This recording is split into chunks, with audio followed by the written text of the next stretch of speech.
Bueno, hay un texto mío, publicado en 2011, que lo he repescado y que, sin embargo, define perfectamente lo que me ha movido a convocar a este curso. Dice así: ¿es la hora de los disidentes? Puede que sí.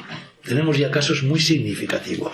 Cabe la posibilidad de que sean ejemplos fugaces y por ello anecdóticos, pero también podrían ser síntomas anunciadores y propiciatorios de un fenómeno de alcance mundial, el de la aparición de personas y grupos procedentes de la sociedad y no de la endogamia, compadreo y autismo de los parlamentos, que denuncien la vergonzosa y vergonzante incompetencia de una clase política que está a punto de hacer mutis para siempre entre la rechifla de quienes la uparon, brinden a las gentes del común la posibilidad de decir en voz alta lo que muchos dicen en sordina y desencadenen un maremoto acompañado por un vendaval que arrastre los muebles viejos, lave con salitre y lejía la degradación del mundo y oree el olor a tigre de las cancillerías. Hace 2 días ha llegado a mis manos este libro, publicado por una deliciosa editorial de Logroño que se llama Pepitas de Calabaza. El libro se llama Manifiesto Conspiracionista. Ha salido hace nada, yo no lo he leído todavía, he leído la introducción, pero este es un libro que ha publicado Ediciones Disseil en Francia recientemente, y que es un libro anónimo. Un libro escrito por 40 o 50 personas, entre ellos parece ser, porque los nombres se desconocen, que hay intelectuales de prestigio y hay también gentes del común. Y es un libro del cual pues yo no lo he leído todavía, lo he comenzado. Os leo lo que dice la... Se llama Manifiesto Conspiracionista. Al señor López Mirón, que se ha ido y no lo escucha, le va a encantar este libro. En la solapa de este libro se lee, que son fragmentos de su introducción: hemos soportado estos 2 años juntos, semana tras semana. La investigación fue la consecuencia lógica. Este libro es anónimo porque no pertenece a nadie. Pertenece al movimiento de disociación social en curso. Es un acompañamiento para lo que va a venir, dentro de 6 meses, de 1 año o de 10. Habría sido sospechoso, además de imprudente, que se hubiera valido de uno o varios nombres, o que estuviera al servicio de una gloria cualquiera. Y luego, en la segunda solapa, dice: cuando toda razón deserta del espacio público, cuando crece el absurdo, cuando la propaganda endurece su férula a fin de forzar la comunión general, hay que tomar distancia. Esto es lo que hace el conspiracionista: partir de sus intuiciones y ponerse a investigar, tratar de entender cómo hemos llegado aquí y cómo salir de este atolladero del tamaño de una civilización, encontrar cómplices y hacer frente, no resignarse a la tautología de lo existente, no tener miedo ni esperanza, sino buscar con calma nuevas armas. La concepción de la vida que tienen los ingenieros de esta sociedad es tan flagrantemente chata, tan incompleta, tan equivocada, que no pueden más que fracasar. Lo único que conseguirán será devastar un poco más el mundo. Por eso es de vital interés para nosotros echarlos sin esperar a que fracasen. Nuestro desacuerdo con los defensores del orden existente no es por la interpretación del mundo, sino por el mundo mismo. No queremos el patibulario mundo que están construyendo. De hecho, pueden quedarse todos los patíbulos para ellos. No es una cuestión de opinión, es una cuestión de incompatibilidad. Y en la contraportada, nuestro crimen en realidad consiste en tratar de comprender el mundo en el que vivimos y en tener el descaro de hacerlo en nuestros propios términos, por nuestros propios medios y, cosa imperdonable, partiendo de nosotros mismos. El manifiesto conspiracionista, termina diciendo, es un lúcido análisis de lo ocurrido en los últimos años. Un texto colectivo y anónimo para reflexionar y discutir sin la tutela de los amos. Ya digo que no lo he leído, pero pinta bien. Lo poco que he leído, efectivamente, se parece mucho a las cosas que yo al menos estoy diciendo aquí.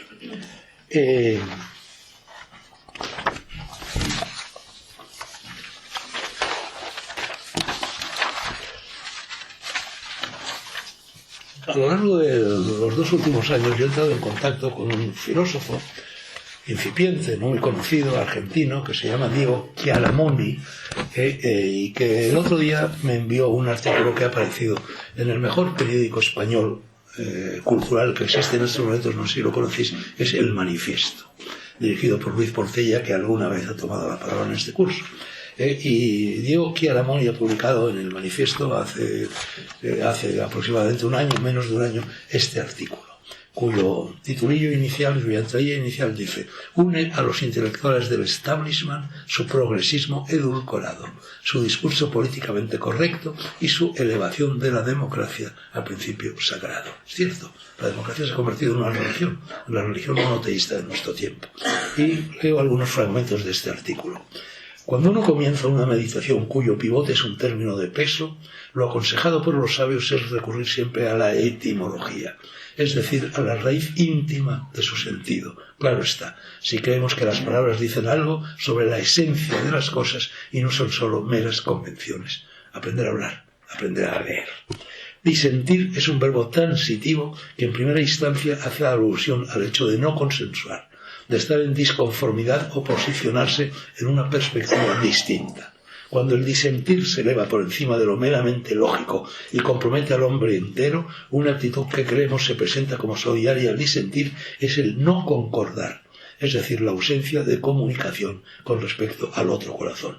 Un puñado de grandes filósofos nos han enseñado a valorar aquello que Pascal denominaba logique du cœur, lógica del corazón, ese otro orden de captación axiológica que incorpora lo afectivo o emocional.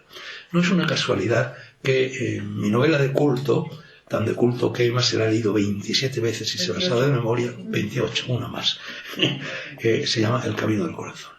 El camino del corazón se refiere a una frase del Popol Vuh, que es el libro que recoge la cultura maya, no directamente porque la cultura maya fue exterminada por los conquistadores, desaparecieron todos los textos, todos los códices, pero hubo un sacerdote español, un misionero, que recogió oralmente las tradiciones de la cultura maya. Y allí está este concepto del camino del corazón.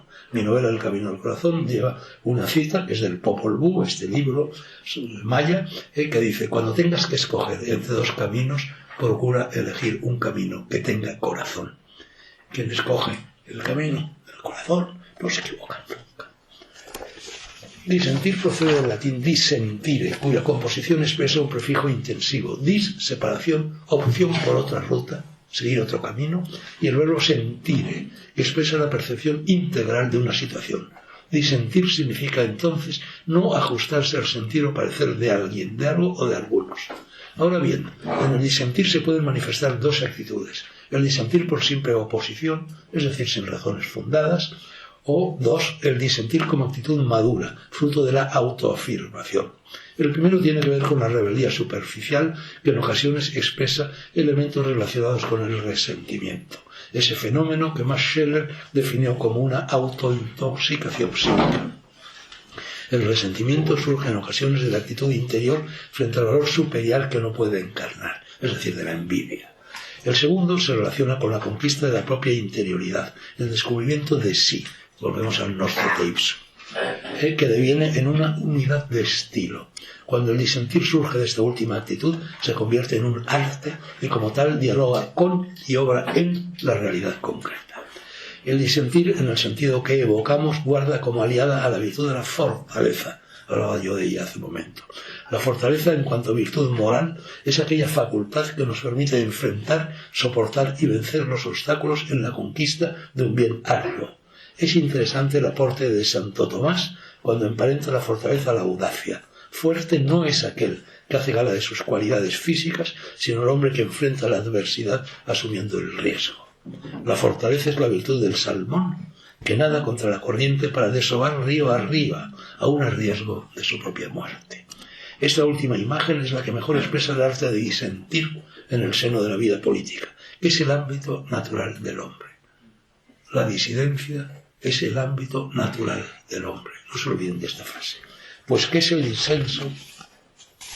Sin un nadar contra la corriente, como el salmón. ¿No es acaso el peso grávido de lo muerto aquello que se deja llevar por las aguas? Así, el disentir afirma el pulso de la vida, que intenta librar el buen combate y no se duerme en la mediocridad del consenso. En sede política y en rigor de verdad, el consenso comienza donde debería haber culminado, y por ello expresa, aunque oculto, una petición de principio. El consenso surge como imposición previa bajo la pátina del diálogo, y por ello es simulacro.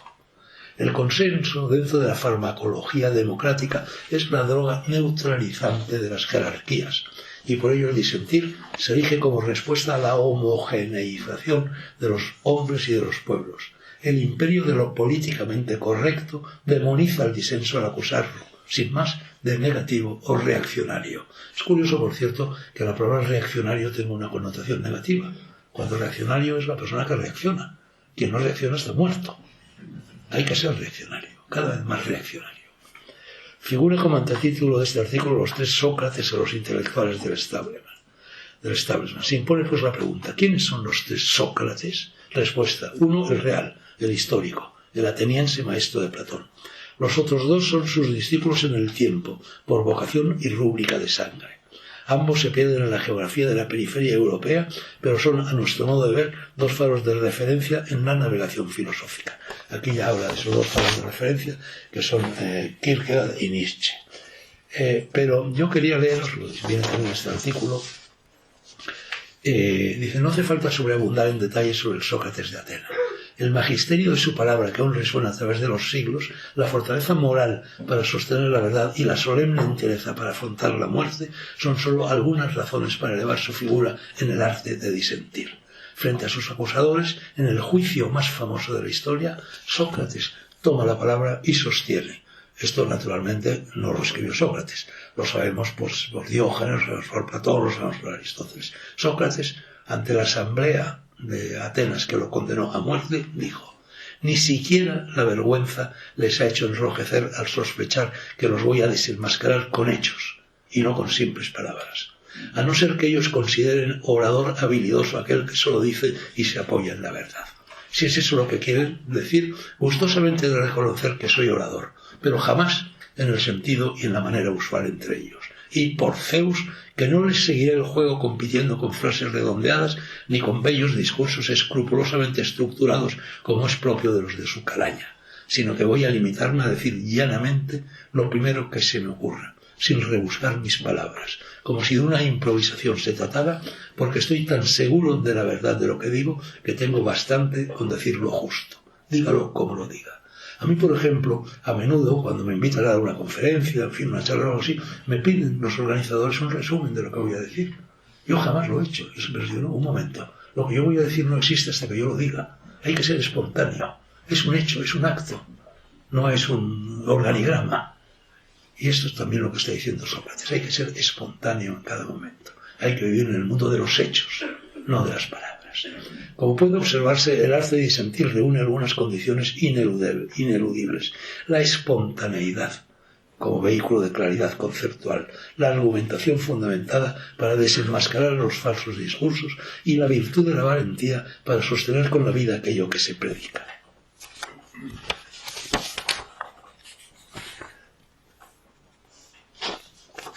Quien practica el arte de disentir sabe de antemano que su voz no tendrá escena en la vida política, que al hurgar por vocación en el revés de la trama, su ámbito será la clandestinidad, o al menos el canto agudo desde la intemperie.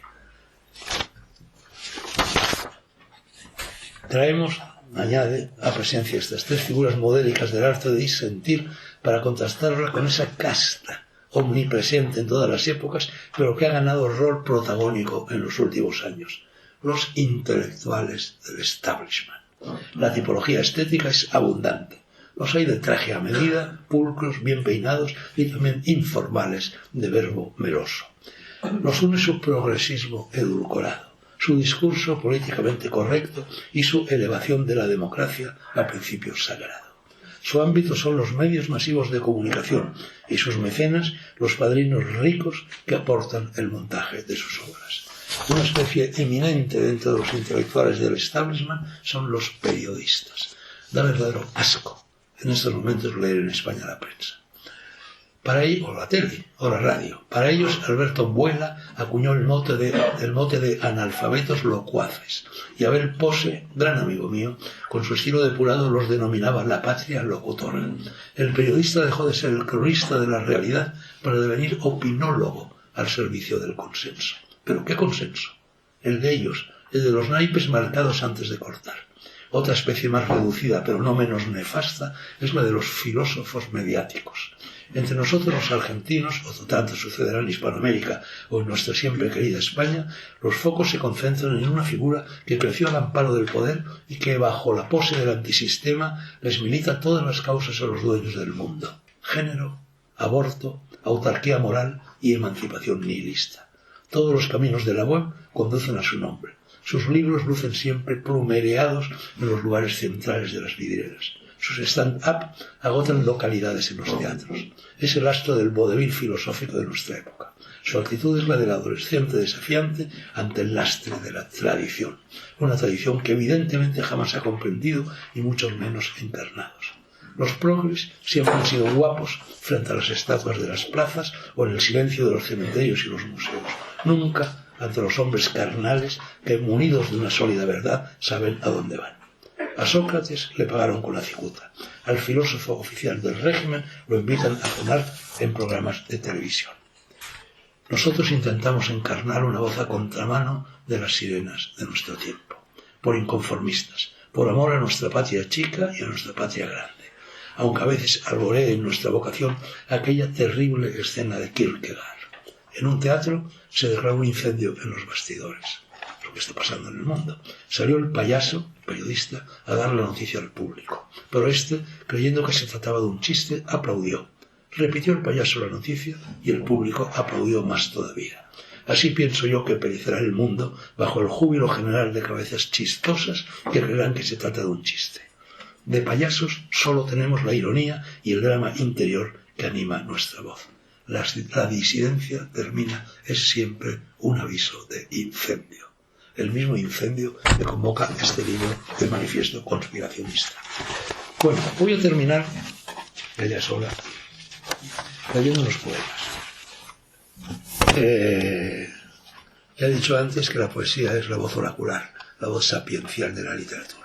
En uno de esos poemas, seguro que al menos alguno de ellos los conocéis todos, uno de esos poemas es, cómo no, la perfecta definición del disidente, la perfecta definición del hombre completo, la perfecta definición del hombre íntegro, y que ni que decir tiene que estoy utilizando la palabra hombre en el sentido de varón y mujer, no en el sentido de varón.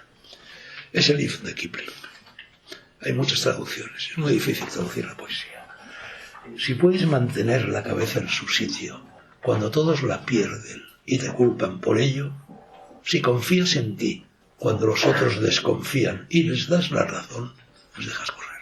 Si puedes esperar sin cansarte, si no mientes cuando te vienen con mentiras, ni odias a los que te odian y aún así no te las das de santo ni de sabio, si sueñas sin llegar a ser esclavo de tus sueños, si piensas pero no te conformas con pensar, si te enfrentas al triunfo y al desastre y das el mismo trato a esos dos impostores, si soportas que tuerzan tus palabras para embaucar con ellas a los tontos, si se rompen las cosas a las que has dedicado tu existencia y te agachas a rehacerlas, si juntas todas tus ganancias para jugártelas a cara o cruz y pierdes y vuelves a empezar de nuevo, una vez más sin mencionar siquiera lo perdido, y si tu corazón, tus músculos, tus nervios cumplen, incluso cuando ya no son lo que eran, y resistes, cuando ya no te queda sino la voluntad de resistir. Si hablas con multitudes sin perder la honradez, y paseas con reyes sin perder la humildad. Si no pueden hacerte daño tus enemigos, tampoco tus amigos, y todo el mundo cuenta contigo, no en exceso. Si no desaprovechas ni un segundo de cada minuto de carrera, la tierra y cuanto en ella existe es para ti. Y serás, en fin, lo que se dice un hombre. El último es de León Felipe, poeta olvidado casi hoy, y dice: sé en la vida romero solo que cruza siempre por caminos nuevos. Ser en la vida romero, sin más oficio, sin otro nombre y sin pueblo. Ser en la vida romero, solo romero. Que no hagan callo las cosas ni en el alma ni en el cuerpo. Pasar por todo una vez solo y ligero, siempre ligero. Que no se acostumbre el pie a pisar el mismo suelo, ni el tablado de la farsa, ni la losa de los templos, para que nunca recemos como el sacristán los rezos, ni como el cómico viejo, digamos los versos.